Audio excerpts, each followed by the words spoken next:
नमस्कार भावांनो, आज आहे महाशिवरात्र. महाशिवरात्रीनिमित्त तुम्हाला सर्वांना हार्दिक हार्दिक शुभेच्छा. आज आमचे मित्र आणि मी निघालो होतो डायरेक्ट रतनगडला. वरती गडावरती नाही, पण डायरेक्ट अमृतेश्वर मंदिराकडे निघालो होतो. तर ते म्हणत होते का आपण सर्वजण एक जाऊ आणि मजा करू तिथे जाऊन. मग काय त्यांना पण घेतलं व्हिडिओमध्ये आणि ते म्हणत होते आम्हाला पण ब्लॉगमध्ये घे. मग त्यांना व्हिडिओमध्ये घेतलं आणि निघालो होतो डायरेक्ट आपण अमृतेश्वर मंदिराच्या दिशेने. आणि मग तिकडे जाताना हा मागं जो धरण दिसतोय तो आहे भंडारदरा धरण.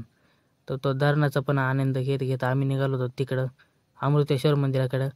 पण तिकडं आनंद घेत घेत चालूच होतो, पण इकडचे रस्ते बघून पण आमचे खूप हाल झाले होते की आता जायचं कसं. इकडचे रस्ते पण तुम्ही बघू शकता कशी धूळ आहे मोकार. आणि त्या धुळीमध्ये आम्ही निघालो होतो डायरेक्ट अमृतेश्वर मंदिराकडे. आणि इकडचा व्ह्यू पण एकदम मस्त होता, ते झाड पण मस्त होते. तर आपण डायरेक्ट फायनली पोहोचलो होतो आता अमृतेश्वर मंदिराकडे जवळ. तिथं मंदिराच्या जवळ पोहोचलो होतो. इकडं मस्तपैकी राट पण आले होते छोट्याल्या पोरांचे, आणि ते राट पण बघून आम्हालाही आनंद झाला होता. आणि ते लहान पोरं पण राटामध्ये बसत होते, त्यांना बघूनही आनंद होत होता. मग काय आपण आता डायरेक्ट इकडे निघालो होतो तीर्थाकडे. चला भावांनो, पुढचा पार्ट बघण्यासाठी आपल्या आय डीला फॉलो करा आणि लाईक करून जा.